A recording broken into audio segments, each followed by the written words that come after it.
So স্ক্রিনের দিকে লক্ষ্য করো, দেওয়া আছে কি হিসাব বিজ্ঞানের উদ্দেশ্য কয়টা। প্রশ্নটা দেখতে ছোট মনে হইলেও প্রশ্নটা অনেক বেশি গুরুত্বপূর্ণ।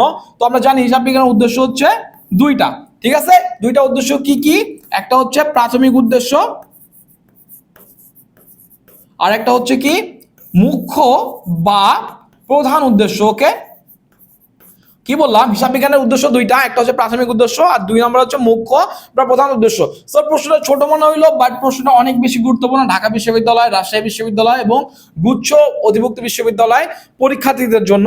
ওকে, তো প্রাথমিক উদ্দেশ্যের কাজ কি? প্রাথমিক উদ্দেশ্যের কাজ হচ্ছে হিসাবগুলো, আর্থিক ঘটনাগুলো শনাক্ত করে যথাযথ বইতে লিপিবদ্ধ করা। কি বললাম? আর্থিক ঘটনাগুলো শনাক্ত করে যথাযথ বইতে লিপিবদ্ধ করা হচ্ছে প্রাথমিক উদ্দেশ্য।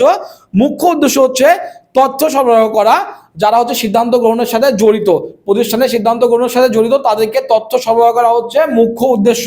সো এই প্রশ্নটা ছোট হইলেও প্রশ্নটার গুরুত্ব কিন্তু অনেক বেশি।